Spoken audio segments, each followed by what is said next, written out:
तथागत भगवान गौतम बुद्ध, महात्मा ज्योतिबा फुले, सम्राट अशोक, परमपूज्य डॉक्टर बाबासाहेब आंबेडकर या सर्व महामानवांना मी सर्वप्रथम त्रिवार वंदन करतो। आज महात्मा फुले तथा डॉक्टर बाबासाहेब आंबेडकर विचार संवर्धन समितीच्या वतीने प्रियदर्शी धम्मनायक सम्राट अशोकाची जयंती आज इथे आपण साजरी करत आहोत। या कार्यक्रमाचे अध्यक्ष, मंचावर उपस्थित आमच्या समितीचे कार्याध्यक्ष सन्माननीय राजूभाऊ खोब्रागडे साहेब, तसेच आमच्या समितीचे उपाध्यक्ष माननीय चेतन उंदीरवाडे सर, आजच्या कार्यक्रमाचे प्रमुख पाहुणे प्रीतम बुलकुंडे साहेब, आवाज इंडिया टीव्ही प्रोडक्शन प्रमुख नागपूर, आजच्या कार्यक्रमाचे प्रमुख वक्ते सन्माननीय सत्यजित मोरे साहेब, गाडे अभ्यासक नागपूर, तसेच या कार्यक्रमास उपस्थित असलेले समितीचे सर्व पदाधिकारी, बोधिसत्व परिसरातील सर्व बौद्ध उपासक उपासिका आणि आवाज इंडिया चॅनलचे चंद्रपूर जिल्ह्याचे प्रमुख सन्माननीय धर्मेश निकोसेजी, त्यांचे सहाय्यक निलेश सोंडवलेजी, आपल्या सर्वांना जय भीम। महात्मा फुले तथा परमपूज्य डॉक्टर बाबासाहेब आंबेडकर विचार संवर्धन समितीच्या वतीने मागील 20 ते 25 वर्षापासून असे नवीन उपक्रम आम्ही इथे घेत असतो आणि सामाजिक कार्यामध्ये मोठ्या प्रमाणात या समितीचा नेहमीच वाटा असतो।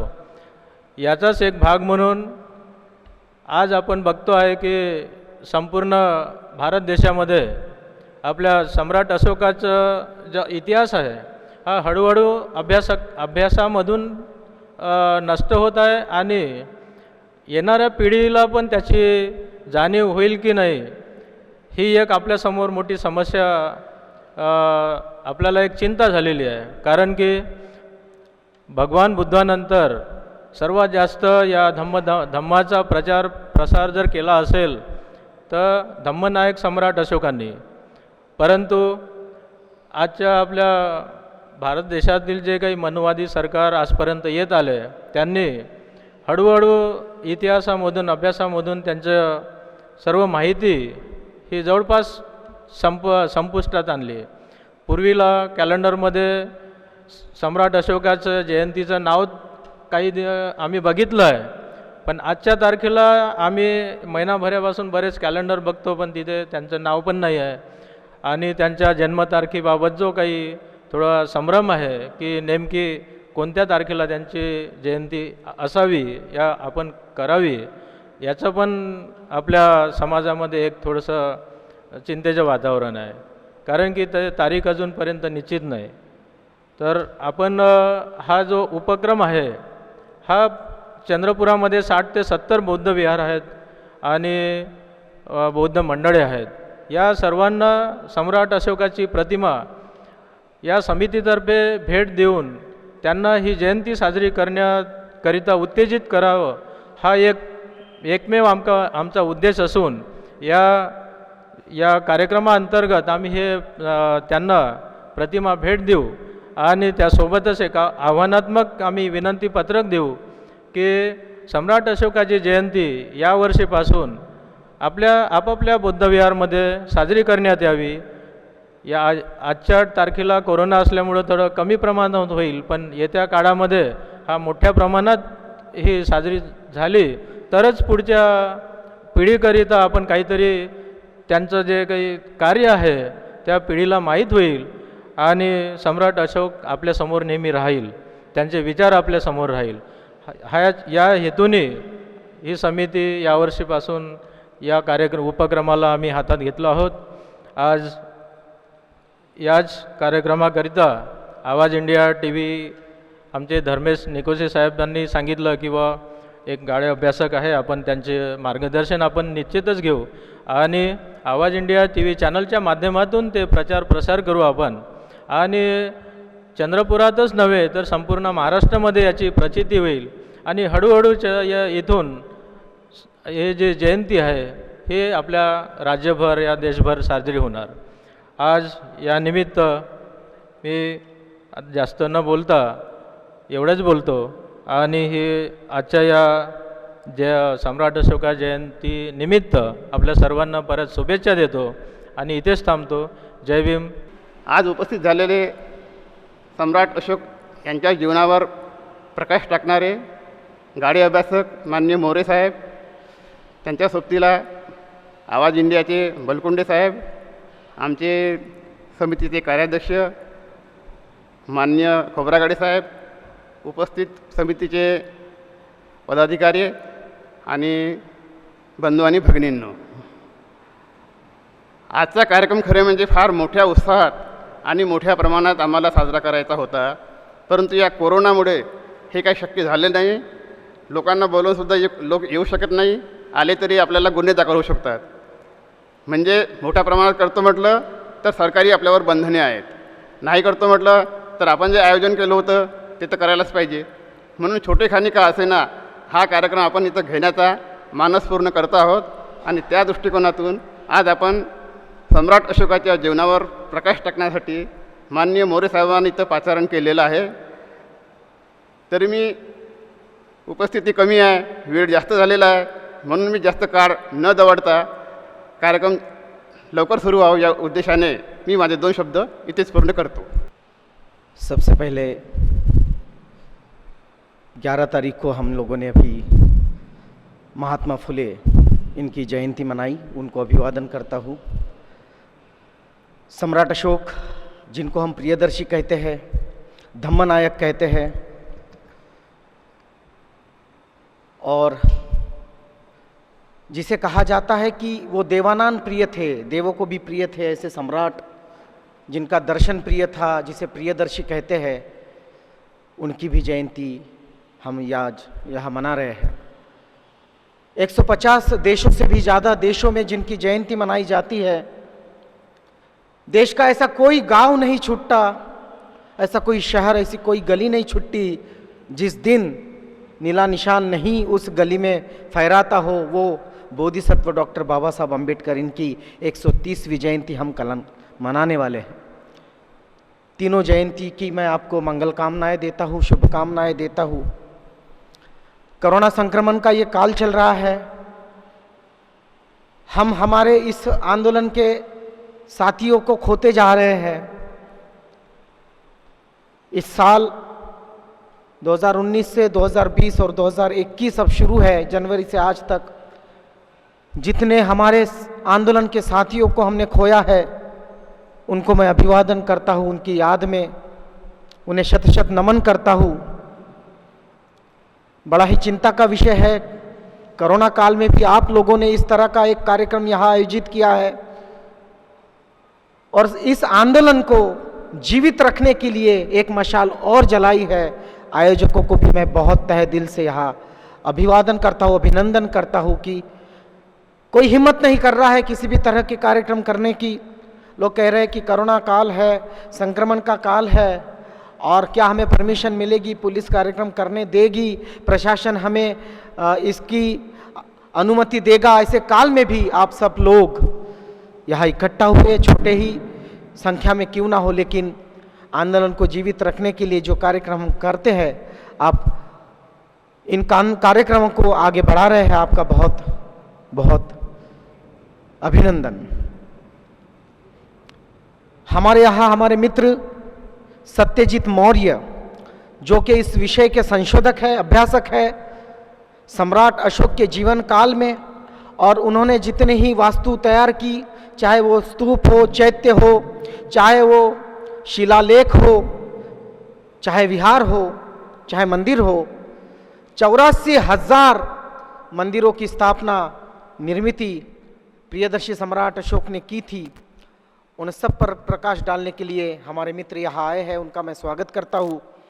सत्यजीत मौर्य साहब का, मौर्य ये उनका वास्तविक नाम नहीं है, उनका सरनेम कुछ और है, किंतु हम मौर्य वंश के हैं, हम नाग वंश के हैं, इसलिए उन्होंने अपना नाम सरनेम बदलकर जिस वंश के सम्राट अशोक थे उस वंश के नाम पर रखा है और उन्होंने अपना नाम मौर्य रखा है। ये बदलाव जरूरी है, हमारे नामों का बदलाव जरूरी है, क्योंकि जैसे मैं अपने नाम के सामने बुलकुंडे लिखता हूँ, मगर हमारी जो आने वाली पीढ़ी है वो अपने नाम के सामने मैत्री लिखती है, सत्व लिखते हैं, बौद्ध लिखते हैं। तो ये भी बदलाव आने वाले काल में बहुत ज़रूरी है। जैसे जैसे संस्कृति में तब्दीली आएगी, हमें भी खुद में तब्दीलियाँ करना बहुत ज़रूरी है। और पुराना जो नामों का विशेषण हमारे साथ लगा था, जिनसे हमारी जाति हमें चिटके रहती थी, उसको भी धीरे धीरे हमें चेंज कर कर ये जो मुख्य प्रवाह है बौद्ध धम्म का, उसमें कैसे विलीन होना है, हमारे घर से हमें शुरुआत करनी पड़ेगी। लगभग सम्राट अशोक का जन्म, उनका निर्माण, महानिर्माण, इसे लगभग 2300 साल पूरे हो चुके हैं, लेकिन आज भी हम उन्हें याद करते हैं। अनेक राजाएं इस देश में हुए। जब हम इस देश की जो प्रणाली है, शिक्षण प्रणाली, जब उसके टेक्स्ट बुक पढ़ते हैं, तो जिन राजाओं ने कुछ काम नहीं किया, जिन राजाओं ने देश को गुलाम करने का काम किया, ऐसे राजाओं का इतिहास हम हमारे बच्चों को पढ़ाते हैं, हमने भी पढ़ा है। लेकिन जिस सम्राट अशोक ने, जिसे लाइट ऑफ एशिया कहा गया, एशिया का प्रकाश कहा गया, सूर्य कहा गया, जिसने लगभग आधी पृथ्वी पर अपना राज स्थापन किया, धम्म राज स्थापन किया, उसकी पढ़ाई हमारी प्रणाली, हमारी एजुकेशन प्रणाली हमें नहीं पढ़ने देती है। इस पे भी हमें विचार करना होगा और इस प्रणाली को किस तरह से हम नए सिरे से लाए। कौन से राजा को पढ़ाया जाता है?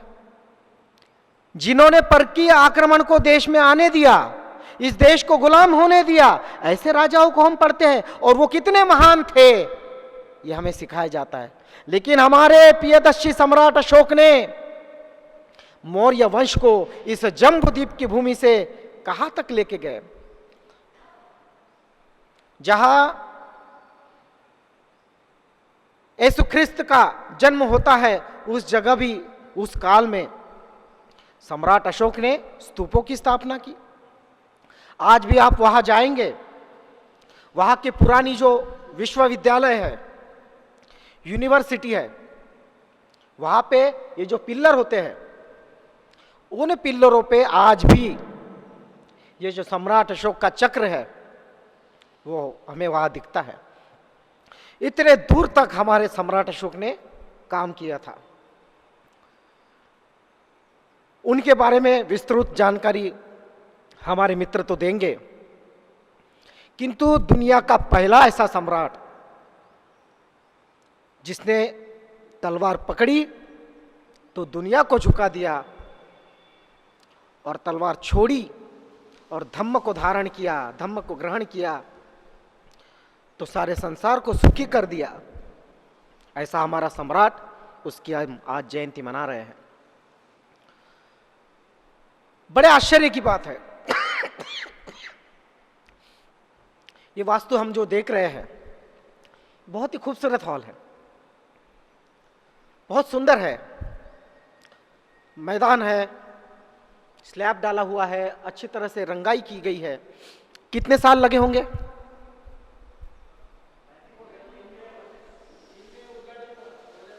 फिर भी टेंटेटिवली कितने वर्ष लगे? 94 से, मैंने लगभग 16 साल 17 साल। लेकिन हमारा सम्राट अशोक का इतना बड़ा इंजीनियर होगा? 84,000, एक नहीं, कितने? 84,000। और जीवन काल कितना? और कोई तंत्रज्ञान नहीं था, कोई इंटरनेट नहीं था, कोई मोबाइल नहीं था, कोई बस नहीं थी, कोई ट्रक नहीं थी, कोई क्रेन नहीं थी, कोई इक्विपमेंट नहीं था।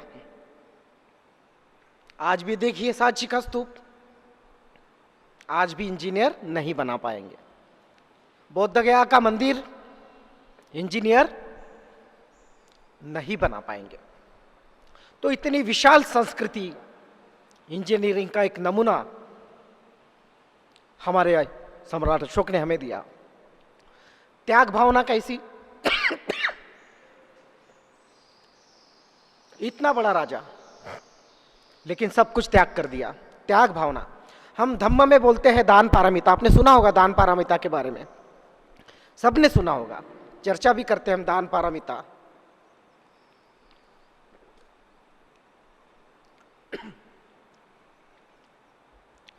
किंतु सबसे बड़ा उदाहरण दान पारमिता का किसने दिया?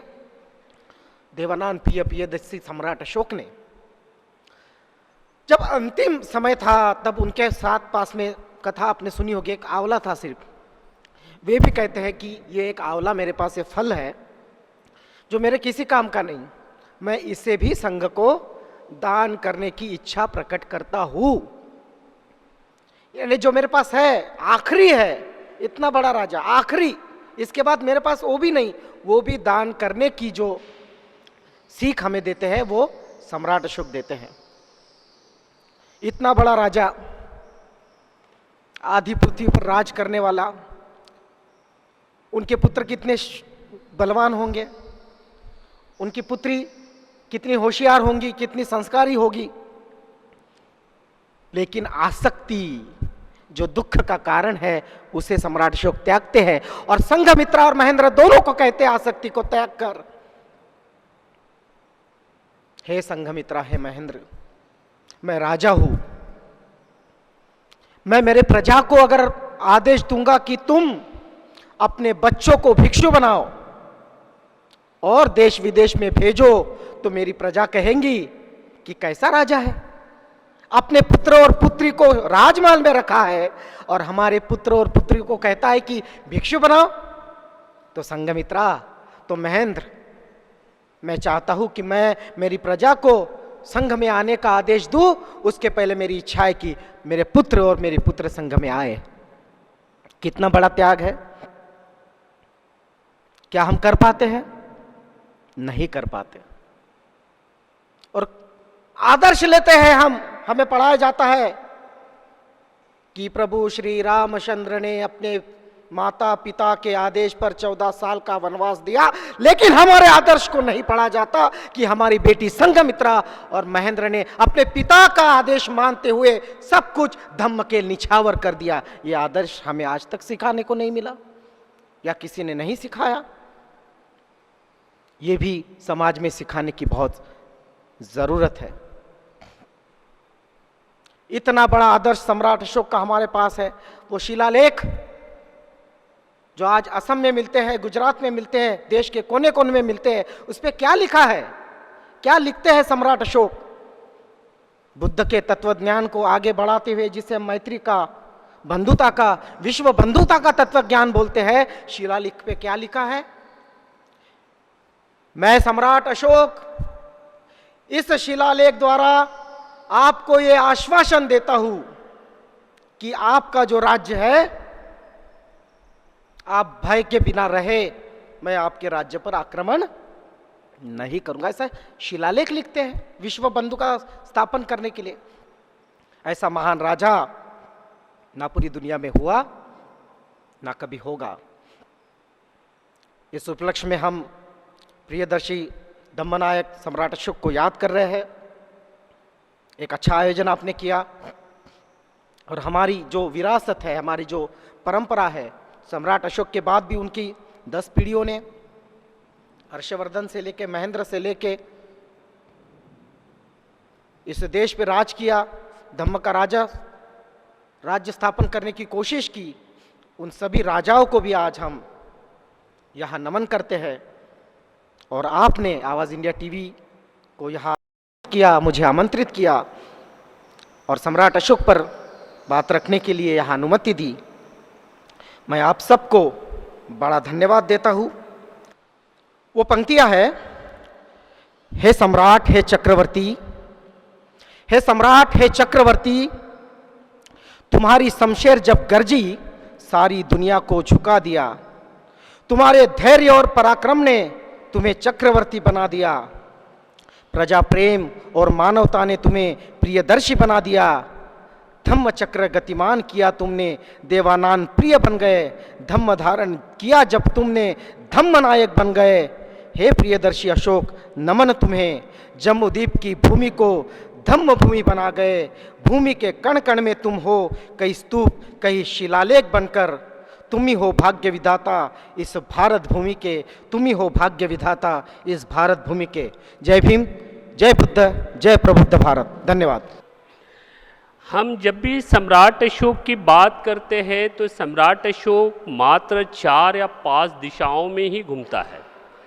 कहीं पे भी आप जाइए और किसी भी अपरिपक्व नेताओं को या वक्ताओं को अगर बुलाइएगा आप, तो वो 4-5 दिशाओं में ही सम्राट अशोक को घुमाएगा। नंबर 1, वो ये बताएगा कि सम्राट अशोक ने अपना बेटा और बेटी को श्रीलंका भेजा।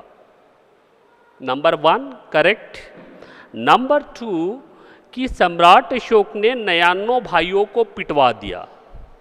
नंबर 3 सम्राट अशोक ने कलिंग वार किया। नंबर 4 कि सम्राट अशोक ने 84,000 स्तूप बनवाया। और फिर आगे अगर हम थोड़ा सा बढ़ते हैं तो फिर 5वीं बात आ जाती है हमारे पास में कि सम्राट अशोक ने बुद्धिज़्म को विश्वव्यापी धर्म बनाया। यहाँ पे सम्राट अशोक फिनिश, इससे आगे कुछ नहीं। मेरा अध्ययन थोड़ा सा हटके है। मैं सम्राट अशोक को धार्मिक अनुष्ठान में नहीं बांध के रखा, because he was a king. आज के शब्दों में वो प्रधानमंत्री था। आज के शब्द में वो प्रधानमंत्री था। He is not a propagator of the Dhamma. वो बुद्धिज्म के प्रचारक नहीं थे। उन्होंने राजाश्रय दिया बुद्धिज्म को और बौद्ध भिक्षुओं के माध्यम से बुद्धिज्म को, बौद्ध धम्म को या बुद्ध के शिक्षा को उन्होंने विश्व धम्म बनाया। Is correct? Any doubt? पहले ये कन्फ्यूजन हमने थोड़ा सा दूर करना चाहिए। ये एक प्रशासक था, एक राजा था, एक शासक था। सम्राट अशोक एक शासक थे, बराबर है। उन्होंने राजाश्रय दिया, जैसे कि इनडायरेक्टली वर्तमान में, आज वर्तमान में जिस प्रकार वर्तमान सरकार ने हिंदुइज्म को राजाश्रय दिया, इसी प्रकार सम्राट अशोक जब शासक थे तब उस समय में उन्होंने बुद्धिज्म को, बुद्ध के धम्म को उन्होंने राजाश्रय दिया। अभी ये सारी चीज़ें अगर विजुलाइज करके, अगर मैं पिक्चर के माध्यम से अगर आपको मैं समझाता तो आपको बहुत जल्द समझ में आता। अभी मैं आपको मौखिक रूप से बोल रहा हूँ तो वो विजुलाइज नहीं होगा कि उस समय का कैसे भारत था, उस समय का सम्राट अशोक का शासन कैसे था। तो मैं विशेष करके उनके जो परिवार है उनके ऊपर में न जाते हुए मैं उनका वैश्विक परिचय दूंगा। सम्राट अशोक को किन किन देशों में किन किन नामों से जाना जाता है, तो मैं डायरेक्ट सम्राट अशोक के ऊपर में आता हूँ। उनका जो फैमिली बैकग्राउंड है, मीन्स उसका जो परिवार है, उनके पोते, उनका क्या बोलते कि पिताजी, उनका वाइफ, उनका पुत्री, इनके ऊपर न जाते हुए मैं कुनाल के बारे में लास्ट में बताऊंगा। क्योंकि कुनाल ने जो तक्षशिला है जो आज पाकिस्तान में है और उधर से खोतान तक का ये सारा कमांड जो है वो कुनाल के पास में था। और कुनाल का जो प्रिय पुत्र था सम्राट अशोक का, जिनका समाधि आज भी तक्षशिला में है जो पाकिस्तान में, रावलपिंडी से 20 किलोमीटर दूरी पे है। तो मैं सम्राट अशोक का वैश्विक परिचय मैं आपके सामने में दूंगा कि सम्राट अशोक को किन किन देशों में किन किन नामों से जाना जाता है। आपको सुनाई आ रहा है ना स्पष्ट रूप से? अगर आपको कोई दिक्कत हो समझने में तो आप मुझे पूछ सकते हैं, कोई प्रॉब्लम नहीं, उसमें दिक्कत नहीं है। हम एक क्या बोलते कि एक सीखने के दृष्टिकोण से, समझने के दृष्टिकोण से और स्पष्ट कितना और ज़्यादा स्पष्ट हो सकता है इस दृष्टिकोण से हम बैठे हुए हैं। तो भारत में सम्राट अशोक को प्रियदर्शी, देवानाम प्रियदर्शी अशोक सम्राट अशोक के नाम से जाना जाता है, ये हम सब लोग जानते हैं। सवाल है चीन में किस नाम से जाना जाता है? चीन में सम्राट अशोक को आयुवांग के नाम से जाना जाता। आयु मीन्स अशोक, वांग या ना राजा, आयुवांग। उसके बाद में दक्षिण कोरिया, पहले तो कोरिया ही हुआ करता था, फिर बाद में नॉर्थ कोरिया और साउथ कोरिया हो गया। तो दक्षिण कोरिया में किंग मुआ के नाम से जाना जाता है। सम्राट अशोक को दक्षिण कोरिया में उनको किंग मुआ के नाम से जाना जाता है। जापान में सोनतोकुक धम्माशोक के नाम से जाना जाता है। सोनतोकुक धम्माशोक, सोनतोकुक हु वाज द सोनतोकुक?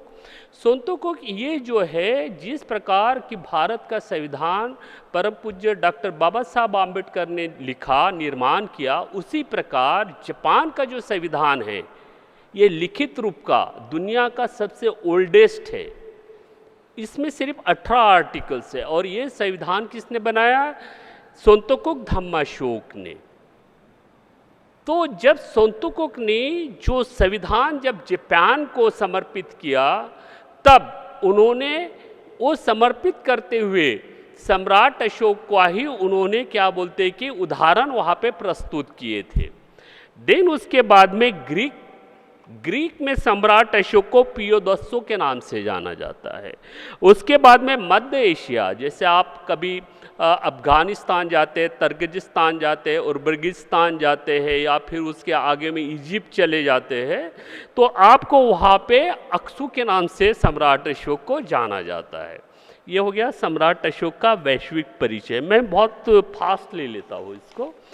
तो अभी सेकंड आता है कलिंग वार।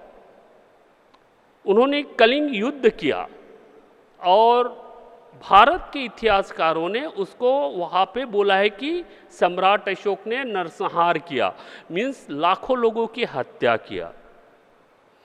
ये भारत का इतिहास हो गया। सवाल ये हमारे सामने में आता है कि कलिंग युद्ध उन्होंने किया, ये धौली के शिलालेख पे उन्होंने लिख के रखा हुआ है कि हाँ यहाँ पे युद्ध हुआ, यहाँ पे लाखों लोग मारे गए, लाखों लोग अपाहिज हुए, लाखों लोग जो है वो बेघर हुए, विधवाएं हुई। ये लिख के रखा ही, इसमें कोई नई बात नहीं है। उन्होंने युद्ध की बात लिखी हुई है, लेकिन भारत के इतिहासकारों ने उसको क्या बोला है? नरसंहार किया। यह हमारे देश के इतिहासकारों की अपनी अपनी मानसिकता है। तो इस विषय को लेके सवाल ये खड़ा होता है कि अंततः कि सम्राट अशोक ने कलिंग वार क्यों किया, युद्ध क्यों करने का कारण क्या है? भाई उसने तो युद्ध किया, वो तो लिख के रखा हुआ है उन्होंने। कारण क्या है? कारण के ऊपर में अभी तक हमारे को कोई इतिहासकार ने इसका कोई किसी प्रकार की पुष्टि नहीं किया और ना ही हम लोग इसको बता पा रहे।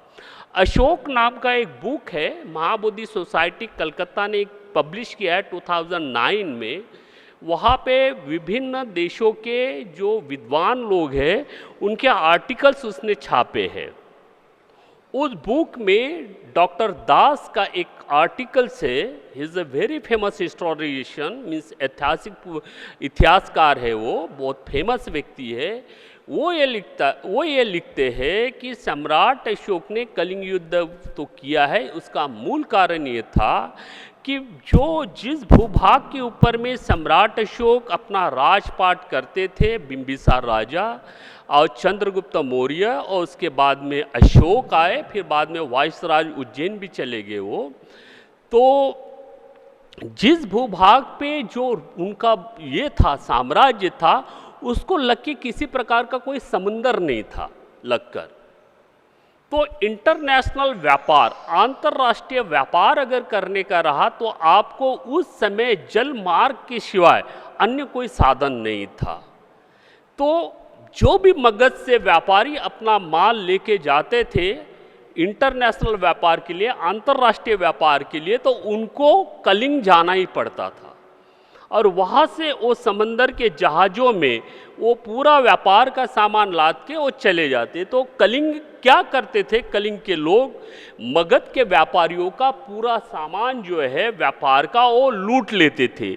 इसके वजह से व्यापारियों को तो हानि होती थी, व्यापारियों को तो हानि होती थी, लेकिन उसके साथ साथ राज्य कोष को भी घाटा होता था, क्योंकि जितना व्यापार बढ़ेगा तो टैक्स उतना आएगा, रेवेन्यू उतना आएगा, तब हमारा सामाजिक काम चलेगा।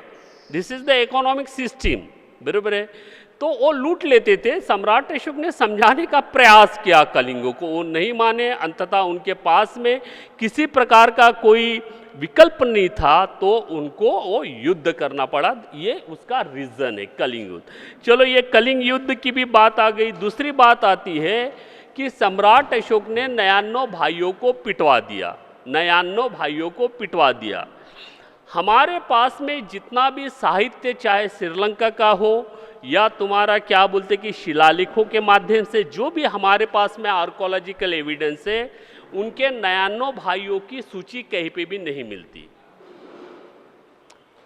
सम्राट अशोक के 99 भाइयों की सूची, नाम कहीं नहीं मिलते। चाहे आप श्रीलंका का क्या बोलते कि टेक्स्ट पढ़ लीजिए या फिर बाद में आर्कोलॉजिकल एविडेंस देख लीजिएगा, यहाँ पे मात्र उनके 3 भाइयों का ही उल्लेख है। हम यही कहते हैं कि अगर उन्होंने 99 भाइयों को पिटवा दिया होगा या उनकी हत्या कर दी होगी और सिंहासन अपने हाथ में लिया होगा, तो मात्र आप लोग हमको 99 भाइयों की सूची दे दो, आर्कोलॉजिकल एविडेंस दे दो, और ये विषय हम समाप्त कर देते। हम उसको भी स्वीकारने के लिए तैयार है, हमें कोई प्रॉब्लम नहीं है, क्योंकि इसमें से कोई उस समय में था ही नहीं। ये तो सब शिलालेखों के माध्यम से जानकारी हमारे पास में आ रही है, टेक्स्ट बुक्स के माध्यम से हमारे पास में जानकारी आ रही है, मौखिक रूप से ये जानकारी हमारे पास में आ रही है। हम लोग नहीं थे उस समय में, इसलिए ज़्यादा खींचातानी करने की कोई आवश्यकता नहीं। एक हमारा रेसिडेंशियल बिहार है और यहाँ के आचार्य बौद्ध भिक्षु है, सिलवान है, अच्छे चरित्रवान है, करेक्ट। यहाँ पे एडमिशन मिलेगी किस आधार पे? पंचशील के आधार पे। यहाँ पे अष्टशील का पालन होगा, 10शील का पालन होगा और एकेडमिक एजुकेशन भी पढ़ाया जाएगा।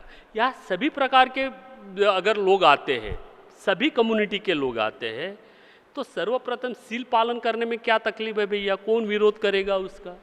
तो ये जब एक दूसरे से मैत्री भाव और शील का जब कड़ाई से पालन होगा, उस वातावरण में पालन होगा, उस आवासीय शिक्षा प्रणाली में पालन होगा, तब जाके उसके मन में जो जाति का जहर जो घर में संस्कारित होके आता है वो समाप्त होगा और एक नए संस्कार में, एक यूनिवर्सल क्या बोलते कि कल्चर में वो ढालेगा, तब जाके ये आएगा। तो ये नई बात नहीं, ये था, वो सिस्टम अभी समाप्त हो गया, उसको फिर से रिवाइव करना पड़ेगा। तो मैं भी थक चुका हूँ, हमको भी लंबा जाना है। तो एनीवे, आप लोगों ने मुझे यहाँ पे बहुत शांति के साथ में भी सुना है और सम्राट अशोक के जयंती के अवसर पे आप लोगों ने कार्यक्रम को आयोजित किया, हमें आयोजित किया, मेरे मित्र बुलकंडी जी को आमंत्रित किए और हमारे पास में जो जानकारी थी वो हमने आपको कम शब्दों में, कम समय में आपको देने का पूरा प्रयास किया और मुझे आशा है कि आप लोगों ने सुना और समझा होगा। इस 2 शब्द के साथ में मैं आपका वक्तव्य यही समाप्त करता हूँ। जय भीम, नमो बुद्धाय, जय भीम। या समितीच्या संदर्भामध्ये सांगणं मी महत्त्वाचं समजतो। ही समिती रामदास पावडे यांच्या अध्यक्षतेखाली माननीय गोपाळरावजी देवगडे यांच्या पराक्रमाने, मरात कष्टाने हे निर्माण केली आणि त्यानंतर या समितीचं खऱ्या अर्थानं जो मोठं रूप आहे इजेश खोब्रागडे साहेब यांच्या प्रयत्नानं आणि त्यांनी केलेल्या परिश्रमानं आपल्याला हे एवढं मोठं मूर्त रूप आपल्याला दिसतं आहे। आज मी पाहुण्यांना सांगू इच्छितो, इजेश खोब्रागडे साहेब नागपूरला आहेत, त्यांनी इथे कलेक्टर ऑफिसमध्ये RDC असताना आम्हाला जे प्रोत्साहन दिलं त्या मार्फतीनं आम्ही एवढं मोठं सभागृह या ठिकाणी निर्माण केलं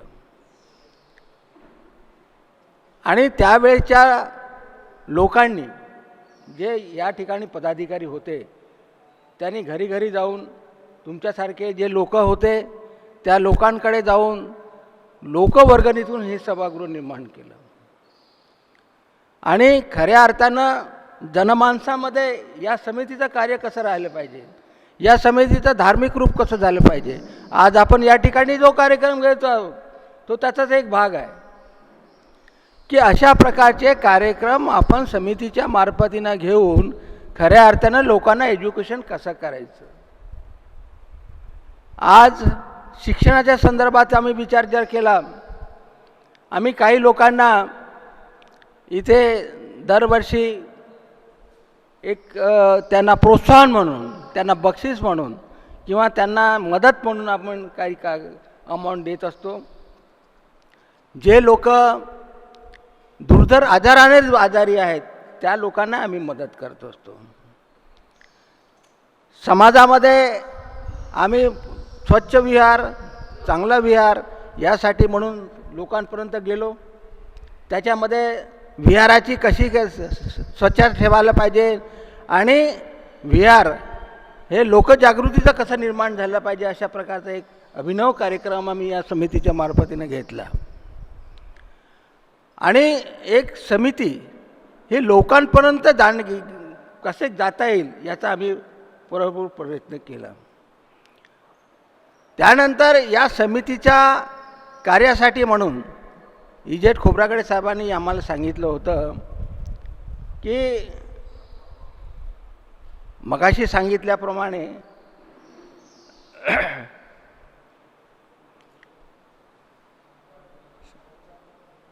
इजेट साहेबांच्या मार्गदर्शनाखाली म्हणून आम्ही इथे मोठमोठे कार्यक्रम या ठिकाणी घेतलेले आहेत. आज दीक्षाभूमीवर जो कार्यक्रम होतो आहे नागपूरनंतर चंद्रपूर या तो कार्यक्रम आम्ही या समितीच्या मार्फतीनं घेतला आणि आज तिथे आपल्याला असं दिसते की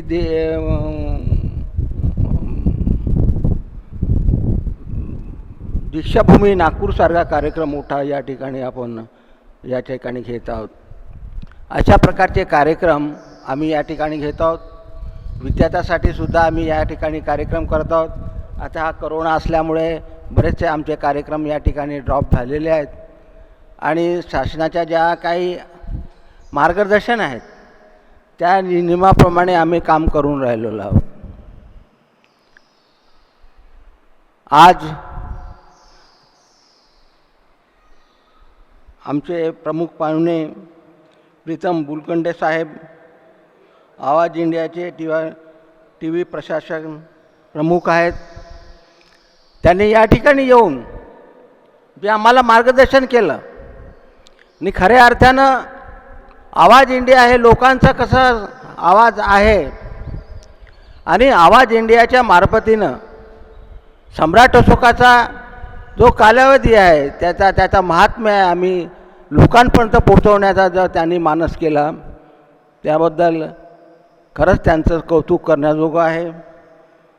त्यानंतर आजचे प्रमुख वक्ते माननीय सत्यजित मोरे साहेब चांगले अभ्यासक आहेत.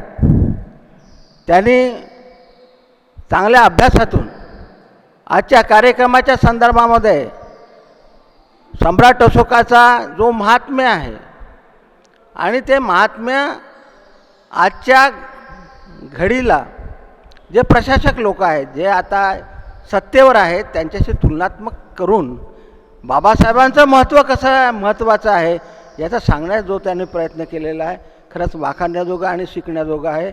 या माध्यमातून लोकांपर्यंत तो गेल्यानंतर लोकांना खरंच त्याचा फायदा होईल असं मला वाटते. आज आपण सर्वजण या ठिकाणी आलेत आणि समितीचा जो गौरव आहे, समितीचं जे काम आहे यामध्ये आपण सहभाग केला.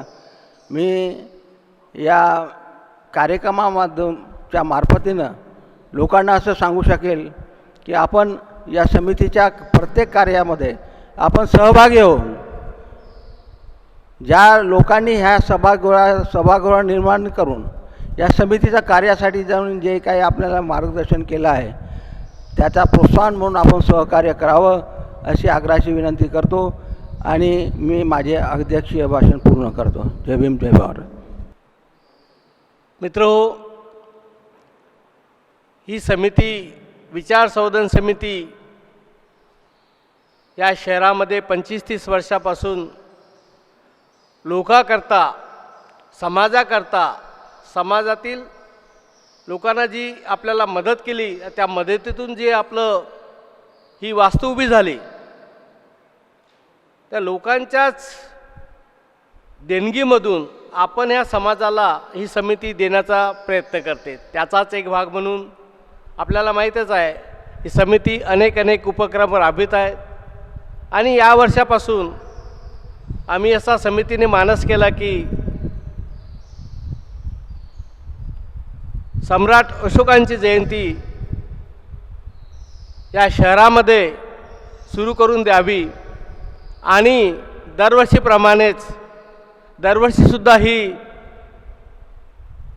साजरी करता येईल याचाच एक भाग म्हणून आपण प्रत्येक बुद्धविहाराला, चंद्रपूर शहरातील प्रत्येक बुद्धविहाराला एक प्रतिमा आपण देणार आहोत आणि त्यांना आपण अशी विनंती करणार आहोत की आपण सम्राट अशोकांची जयंती साजरी करावी.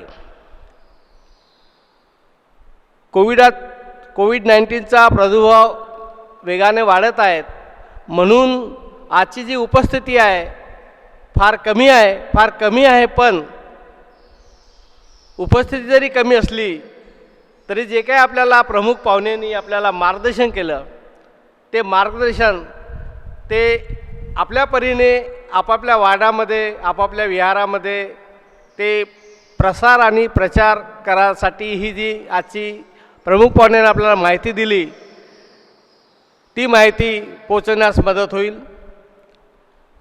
आजच्या कार्यक्रमाकरता प्रमुख पाहुणे म्हणून या कार्यक्रमाला लावलेले प्रीतम बुडकुंडे साहेब नागपूरहून आलेत.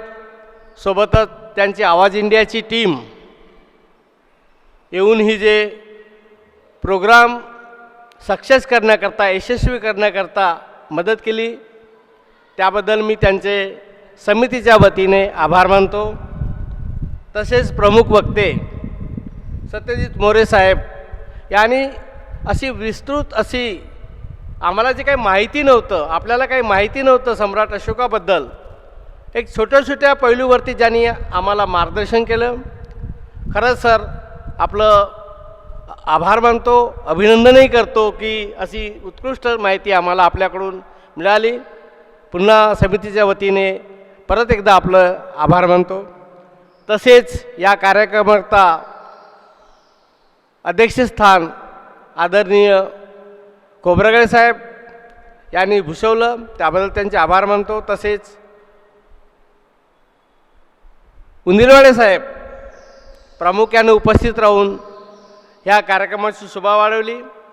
तसेच या कार्यक्रम यशस्वी करण्याकरता समितीचे सर्व पदाधिकारी आपण संकल्प केला. संकल्प पूर्ण करण्याकरता जी काही मेहनत घेतली आमच्या सचिवांनी, कोषाध्यक्षांनी, आपण सर्वांनी मिळून, मी सर्वांच्या आभार मानतो. तसेच या बौद्ध सत्व परिसरातील उपस्थित बंधू आणि भगिनी उपस्थित राहिले आणि आपला एक अमूल्य वेळ या प्रोग्राम यशस्वी करण्याकरता दिला, त्याबद्दल मी सर्वांचे आभार मानतो. आणि अध्यक्षाच्या परवानगीने हा कार्यक्रम इथेच संपला असे मी जाहीर करतो.